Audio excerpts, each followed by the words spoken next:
ಎಲ್ರಿಗೂ ನಮಸ್ಕಾರ. Welcome back to my channel. ನಾನು ನಂದಿನಿ. ಇವತ್ತು ನಾನು ನನ್ನ ಮಗಳು ರಂಗೋಲಿ ಹಾಕ್ತಿದ್ದಾಳೆ, ಅಲ್ಲಿಂದ ಸ್ಟಾರ್ಟ್ ಮಾಡ್ತಾ ಇದ್ದೀನಿ. ಯಾರ್ಯಾರ ಮನೇಲಿ ಅವ್ರವ್ರ ಮಕ್ಕಳಿಗೆ ಈ ಥರ ಕೆಲಸ ಮಾಡೋದಕ್ಕೆ ಇಷ್ಟ, ತುಂಬ ಕಾಟ ಕೊಡ್ತಾರೆ, ನಾನು ಇದನ್ನು ಮಾಡ್ತೀನಿ ಅದನ್ನು ಮಾಡ್ತೀನಿ ಅಂತ ಹೇಳ್ತಾರೆ. ಆ್ಯಂಡ್ ಎಲ್ಲ ಮನೆಯಲ್ಲೂ ಮಕ್ಕಳು ಹಿಂಗೇನೆ ಅಂತೀನಿ. ಅದರಲ್ಲೂ ಎಕ್ಸ್ಪೆಷಲಿ ಹೆಣ್ಮಕ್ಳಂತೂ ತುಂಬ ಹಿಂಸೆ ಕೊಡ್ತಾರೆ. ನಾನು ರಂಗೋಲಿ ಹಾಕ್ತೀನಿ, ನಾನು ಕೆಲಸ ಮಾಡ್ತಿದ್ರೆ ನಾನು ಕೆಲಸ ಮಾಡ್ತೀನಿ ಅಂತ ಬರೋದು ಜಾಸ್ತಿ ಇರುತ್ತೆ. ಅದರಲ್ಲೂ ನಮ್ಮ ಮನೇಲಂತೂ ನನ್ನ ಮಗಳು ತುಂಬ ಜಾಸ್ತಿನೇ. ನೋಡಿ, ಈ ರೀತಿ ರಂಗೋಲಿ ಹಾಕಿದ್ದಾಳೆ. ಅವಳಿಗೆ ತುಂಬ ಖುಷಿ. ರಂಗೋಲಿ ಹಾಕಿರೋದಾಗಿರ್ಬೋದು, ಅವಳು ಏನಾದರೂ ಕೆಲಸ ಮಾಡಿದ್ರೆ ಅದನ್ನು ನಾವು ಹೇಳಿದ ತಕ್ಷಣವೇ ತುಂಬ ಖುಷಿಯಾಗಿರ್ತಾಳೆ. ದಿನ ಪೂರ್ತಿ ಅದನ್ನೇ ಹೇಳ್ತಿರ್ತಾಳೆ, ನಾನು ಚೆನ್ನಾಗಿ ಮಾಡಿದೆ ಅಲ್ವಾ, ಚೆನ್ನಾಗಿತ್ತು ಅಲ್ವಾ ಅಂತ ಅದನ್ನೇ ಹೇಳ್ತಿರ್ತಾಳೆ. ಆ್ಯಂಡ್ ನೆಕ್ಸ್ಟ್ ನಾನಿಲ್ಲಿ ಪೂಜೆಯನ್ನು ಮುಗಿಸಿದ್ದೀನಿ. ಇವತ್ತಿನ ಪೂಜೆಯನ್ನು ಮುಗಿಸ್ಬಿಟ್ಟು, ಇದು ನಾನು ಸಂಜೆ ಮಾಡ್ತಿರುವಂಥ ಈವ್ನಿಂಗ್ ವ್ಲಾಗು. ಆ್ಯಂಡ್ ನಾನಿವತ್ತು ಮನೆಯಲ್ಲೇ ನಾನು ಬೆಣ್ಣೆ ಮಾಡಿದ್ದೆ. ಆ ಬೆಣ್ಣೆಯಿಂದ ತುಪ್ಪವನ್ನು ಯಾವ ರೀತಿ ಮಾಡೋದು ಅಂತ ಹೇಳ್ಬಿಟ್ಟು ಇಲ್ಲಿ ತಿಳಿಸ್ಕೊಡ್ತಾ ಇದ್ದೀನಿ. ಇಲ್ಲಿ ತುಪ್ಪ ಮಾಡೋದಕ್ಕೆ ಬೇಕಾಗಿರುವಂಥದ್ದು ಬೆಣ್ಣೆ. ಇಲ್ಲಿ ನಾನು ಮನೆಯಲ್ಲೇ ಕಳೆದಂತಹ ಬೆಣ್ಣೆಯನ್ನು ತೊಗೊಂಡಿದ್ದೀನಿ. ವಿಳೆದೆಲೆ, ಒಂದೇ ಒಂದು ವಿಳೆದೆಲೆ, ಒಂದು 3 ಕರಿಬೇವು, ಆ್ಯಂಡ್ ಒಂದು 4ರಿಂದ 5 ಬೆಳ್ಳುಳ್ಳಿ, ಸ್ವಲ್ಪ ಉಪ್ಪು, ಅರಿಶಿಣ, ಒಂದು ಲವಂಗ, ಒಂದು ಏಲಕ್ಕಿ, ಸ್ವಲ್ಪ ಒಂದು ಅರ್ಧ ಟೇಬಲ್ ಸ್ಪೂನಷ್ಟು ಇಲ್ಲಿ ಮೆಂತ್ಯ ಕಾಳನ್ನು ತೊಗೊಂಡಿದ್ದೀನಿ. ಬೆಳ್ಳುಳ್ಳಿಯನ್ನು ಇಲ್ಲಿ ನಾನು ಜಜ್ಕೊಂಡಿದ್ದೀನಿ. ಯಾಕಪ್ಪ ಅಂದರೆ ಬೆಳ್ಳುಳ್ಳಿ ನೀವೇನಾದರೂ ಒಂದೊಂದೇ ಎಸಲನ್ನು ಹಾಕಿದ್ರೆ ಇಡಿಯಾಗಿ ಅದು ತುಪ್ಪ ಕಾಯಬೇಕಾದ್ರೆ ಪಟ್ಟಂತ ಸಿಡಿದು ನಮ್ಮ ಮೇಲೇ ಸಿಡಿಯುವಂಥ ಚಾನ್ಸಸ್ ಜಾಸ್ತಿ ಇರುತ್ತೆ. ಹಾಗಾಗಿ ಬೆಳ್ಳುಳ್ಳಿಯನ್ನು ಯಾವಾಗಲೂ ಚೆಚ್ಚೆನೇ ಹಾಕ್ಬಿಡಿ. ಎಣ್ಣೆಗೆ ಹಾಕಬೇಕಾದ್ರೆ, ಇದಕ್ಕೆ ಅಂತಲ್ಲ, ತುಪ್ಪ, ಬೆಣ್ಣೆ ಅಥವಾ ಎಣ್ಣೆಗೆ ಹಾಕಬೇಕಾದ್ರೂ ಕೂಡ ಅದನ್ನು ಜಜ್ಜಿ ಹಾಕಿ, ಇಲ್ಲಾಂದರೆ ಅದು ಸಿಡಿಯೋ ಚಾನ್ಸಸ್ ಜಾಸ್ತಿ ಇರುತ್ತೆ. ನಾನಿಲ್ಲಿ ಬೆಣ್ಣೆ ಕಾಯಕ್ಕೆ ಇಟ್ಬಿಟ್ಟು ನಾನು ಏನು ತೊಗೊಂಡಿದ್ದೆ ಆ ಎಲ್ಲ ಇಂಗ್ರೀಡಿಯೆಂಟ್ಸ್ನೂ ಕೂಡ ಅದರೊಳಗಡೆ ಒಂದೇ ಸಲಿಗೆ ಹಾಕ್ತಾಯಿದ್ದೀನಿ. ಅದು ಈ ರೀತಿ ನೊರೆ ರೀತಿ ಬರೋದಕ್ಕೆ ಸ್ಟಾರ್ಟ್ ಆಗುತ್ತೆ. ಆವಾಗ ಒಂದು ಸ್ಪೂನಲ್ಲಿ ಅದನ್ನೆಲ್ಲದನ್ನು ಚೆನ್ನಾಗಿ ಮಿಕ್ಸ್ ಮಾಡಿದ್ರೆ ಸಾಕು. ಜಾಸ್ತಿ ಯಾವಾಗಲೂ ಕೈ ಆಡ್ತಾ ಇರಬಾರ್ದು. ಅದಾಗೇ ಕುದೀತಾ ನೊರೆ ಎಲ್ಲ ಹೋಗೋದಕ್ಕೆ ಸ್ಟಾರ್ಟ್ ಆಗ್ತಾ ಹೋಗುತ್ತೆ. ಅದು ನಮಗೆ ತುಪ್ಪ ಆಗಿರೋದು ಗೊತ್ತಾಗುತ್ತೆ. ನೋಡಿ, ಇವಾಗ ಒಂದು 5 ಮಿನಿಟ್ಸ್ ಅದನ್ನು ಲೋ ಫ್ಲೇಮಲ್ಲೇ ಕಾಯಿಸಿ. ಹೈ ಫ್ಲೇಮಲ್ಲಿ ಕಾಯ್ಸೋಕೆ ಹೋದರೆ ಅದು ಸೀದೋಗ್ಬಿಡುತ್ತೆ. ಲೋ ಫ್ಲೇಮಲ್ಲೇ ಚೆನ್ನಾಗಿ ಕಾಯಿಸಿ. 5 ಮಿನಿಟ್ಸ್ ಸಾಕು. ಈ ರೀತಿ ಆಗುತ್ತೆ. ನೋಡಿ, ಈ ರೀತಿ ನಿಮಗೆ ಕಾಣಿಸ್ತಾ ಇದೆ. ಆ ಎಲ್ಲ ಇಂಗ್ರೀಡಿಯೆಂಟ್ಸು ಜಾಸ್ತಿ ಬೇಡ. ಲವಂಗ ಒಂದೇ, ಏಲಕ್ಕಿ ಒಂದೇ. ಜಾಸ್ತಿ ಹಾಕಿದರೆ ಅದರದ್ದೇ ಫ್ಲೇವರ್ ಜಾಸ್ತಿ ಆಗ್ತಾ ಹೋಗುತ್ತೆ. ಹಾಗಾಗಿ ಒಂದು ಲವಂಗ, ಒಂದು ಏಲಕ್ಕಿಯನ್ನು ಹಾಕಿದ್ರೆ ಸಾಕು. ಈ ರೀತಿ ಬಂದಿದೆ. ತುಪ್ಪ ತುಂಬ ಚೆನ್ನಾಗಿ ಬರುತ್ತೆ. ನೀವಿಲ್ಲಿ ಮೆಂತ್ಯನ ಪುಡಿ ಕೂಡ ಮಾಡಿ ಹಾಕ್ಕೋಬೋದು. ಇಲ್ಲಿ ನಾನು ಡೈರೆಕ್ಟಾಗಿ ಮೆಂತ್ಯನೇ ಹಾಕ್ತಾಯಿದ್ದೀನಿ. ನೀವು ತುಪ್ಪದ ಪುಡಿ ಅಂತ ಹೇಳ್ಬಿಟ್ಟು ಮೆಂತ್ಯ ಮತ್ತು ಅರಿಶಿಣದ ಕೊನೆ ಇರುತ್ತಲ್ಲ, ಅವೆರಡನ್ನೂ ಪುಡಿ ಮಾಡಿ ಇಟ್ಕೊಂಡ್ರೇ ಅದೇ ತುಪ್ಪದ ಪುಡಿ ಅಂತ. ಅದನ್ನು ನಾವು ತುಪ್ಪ ಮಾಡಬೇಕಾದ್ರೆ ಹಾಕ್ಬೋದು. ಈ ರೀತಿ ಆದಾಗ ತುಪ್ಪ ಆಗಿದೆ ಅಂತ ನಿಮಗೆ ಪಟ ಅಂತ ಸೌಂಡ್ ಕೇಳಿಸ್ತಾ ಹೋಗುತ್ತೆ. ಆಮೇಲೆ ಸ್ಮೆಲ್ ಕೂಡ ಮನೆ ತುಂಬ ಬಂದಿರುತ್ತೆ. ತುಪ್ಪ ಕಾಯಿಸ್ಬೇಕಾದ್ರೆ ಸ್ಮೆಲ್ಲು, ಯಾರಾದರೂ ಬಂದರೆ ತುಪ್ಪ ಕಾಯಿಸ್ತಿದ್ದೀರಾ ಅನ್ಬೇಕು, ಅಷ್ಟು ಸ್ಮೆಲ್ಲು ಬರ್ತಾ ಹೋಗುತ್ತೆ. ಇಲ್ಲಿ ನಾನು ಆರಕ್ಕಿಟ್ಟಿದ್ದೆ.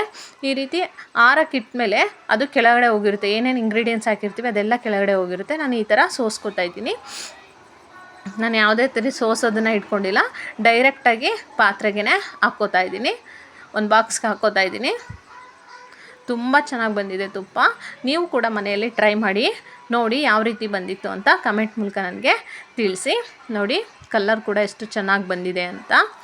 ಈ ರೀತಿ ಬಂದಿತ್ತು.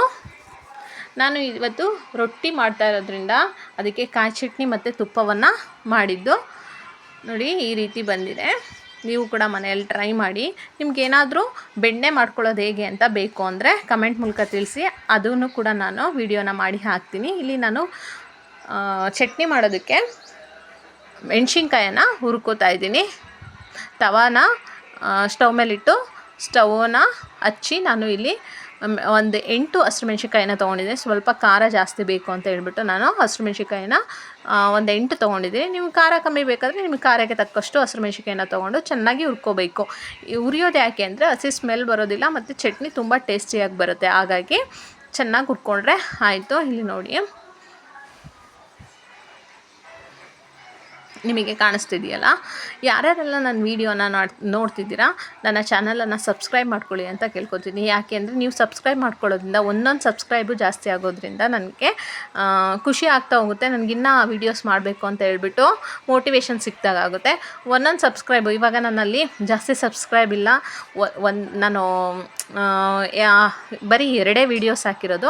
ಆ 2 ವೀಡಿಯೋನು ಎಷ್ಟೊಂದು ಜನ ನೋಡಿದ್ದಾರೆ, ಬಟ್ ನನಗೆ ಸಬ್ಸ್ಕ್ರೈಬ್ ಆಗಿಲ್ಲ. ಹಾಗಾಗಿ ನಾನು ನಿಮ್ಮನ್ನು ಕೇಳ್ತಿರೋದು, ನೀವು ಸಬ್ಸ್ಕ್ರೈಬ್ ಮಾಡ್ಕೊಳ್ಳೋದ್ರಿಂದ ನನಗೂ ಕೂಡ ಒಂದು ಖುಷಿ ಸಿಗುತ್ತೆ ಅದರಿಂದ. ಆ್ಯಂಡ್ ನೆಕ್ಸ್ಟು ಈ ವಿಡಿಯೋ ಏನಾದರೂ ಇಷ್ಟ ಆದ್ರೂ ಕೂಡ ಒಂದು ಲೈಕನ್ನು ಮಾಡಿ ಅಂತ ಕೇಳ್ಕೊತೀನಿ. ಇಲ್ಲಿ ನೋಡಿ, ಈ ರೀತಿ ಹಸಿರುಮೆಣ್ಸಿನ್ಕಾಯಿ ಚೆನ್ನಾಗಿ ಹುರ್ಕೊಂಡ್ರೆ ಸಾಕು. ಆ ಹುರಿದಿರೋವಂಥ ಹಸಿರುಮೆಣ್ಸಿನ್ಕಾಯಿನ ನಾವು ಜಾರಿಗೆ ಹಾಕ್ಕೊಂಡು, ಇಲ್ಲಿ ನಾನು ಒಂದು ತೆಂಗಿನಕಾಯಲ್ಲಿ ಒಂದು ಭಾಗ ಪೂರ್ತಿಯಷ್ಟು ನಾನು ಚಟ್ನಿಯನ್ನು ಮಾಡ್ತಾಯಿದ್ದೀನಿ.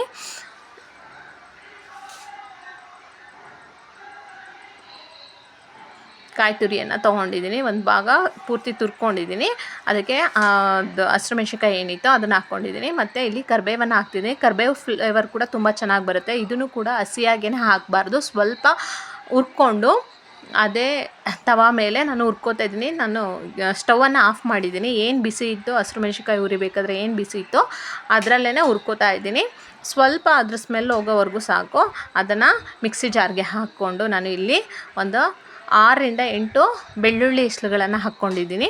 ಇದು ಕೂಡ ಫ್ಲೇವರ್ ಚೆನ್ನಾಗಿ ಬರುತ್ತೆ. ಆ್ಯಂಡ್ ನೆಕ್ಸ್ಟು ಹುರ್ಗಡ್ಲೆಯನ್ನು ಒಂದು ಹಿಡಿಯೋಷ್ಟು ಹುರ್ಗಡ್ಲೆಯನ್ನು ಯೂಸ್ ಮಾಡ್ತಾಯಿದ್ದೀನಿ. ಮತ್ತು ರುಚಿಗೆ ತಕ್ಕಷ್ಟು ಉಪ್ಪನ್ನು ಹಾಕ್ಕೊಂಡು, ಇಲ್ಲಿ ಸ್ವಲ್ಪ ನೀರು, ಜಾಸ್ತಿ ಬೇಡ ನೀರು, ತುಂಬ ತೆಳುವಾದ್ರೂ ಕೂಡ ಟೇಸ್ಟ್ ಹೊರಟೋಗ್ಬಿಡುತ್ತೆ. ಸ್ವಲ್ಪ ನೀರು ಬೇಕಂದರೆ ನೀವು ನೀರು ಆಮೇಲೆ ಮಿಕ್ಸ್ ಮಾಡ್ಕೊಬೋದು. ಸ್ವಲ್ಪ ನಾನು ಇಲ್ಲಿ ನರ್ವಸ್ ಆಗ್ತಾಯಿದ್ದೀನಿ, ಹಾಗಾಗಿ ಸ್ವಲ್ಪ ಕೊತ್ತಂಬರಿ ಸೊಪ್ಪನ್ನು ನಾನು ಇಲ್ಲಿ ಹಾಕ್ತಾಯಿದ್ದೀನಿ. ಆ್ಯಂಡ್ ನೆಕ್ಸ್ಟ್ ನೋಡಿ, ರುಬ್ಕೊಂಡ್ಮೇಲೆ ಈ ಥರ ಬಂದಿದೆ. ನೆಕ್ಸ್ಟ್ ನಾನು ಇಲ್ಲಿ ರೊಟ್ಟಿಗೆ ಮಾಡ್ಕೊತಾ ಇರೋದು. ಇಲ್ಲಿ ನಾನು ರೊಟ್ಟಿಯನ್ನು ಯಾವುದು ಮಾಡ್ತಿದ್ದೀನಿ ಅಂದರೆ ರಾಗಿ ಹಿಟ್ಟು ಮತ್ತು ಅಕ್ಕಿ ಹಿಟ್ಟು 2 ಮಿಕ್ಸಲ್ಲಿ ಹಾಕ್ಕೊಂಡು ನಾನು ರೊಟ್ಟಿಯನ್ನು ಮಾಡ್ತಿರೋದು. ತುಂಬ ಟೇಸ್ಟಿಯಾಗಿ ರುಚಿಯಾಗಿರುತ್ತೆ. ಮತ್ತು ಅದಕ್ಕೆ ಚಟ್ನಿ ಮತ್ತು ತುಪ್ಪದ ಕಾಂಬಿನೇಷನ್ ತುಂಬ ಚೆನ್ನಾಗಿರುತ್ತೆ. ಹಾಗಾಗಿ ನಾನು ಮಾಡ್ತಿರೋದು. ಇಲ್ಲಿ ನಾನು ರೊಟ್ಟಿ ರೆಸಿಪಿ ಹೇಗೆ ಅಂತ ತೋರಿಸಿಲ್ಲ, ನಿಮ್ಗೇನಾದರೂ ಬೇಕಂದರೆ ನಾನು ತೋರಿಸ್ಕೊಡ್ತೀನಿ.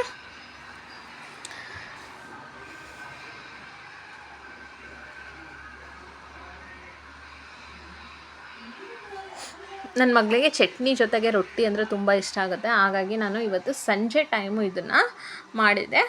ಒಂದು ರೊಟ್ಟಿ ಪೂರ್ತಿ ತಿಂತಾಳೆ ಅವಳು ಖುಷಿಯಿಂದ ಚಟ್ನಿ ಜೊತೆಗೆ. ಅದೇ ಪಲ್ಯ ಆದರೆ ಅಂತಿರ್ತಾಳೆ.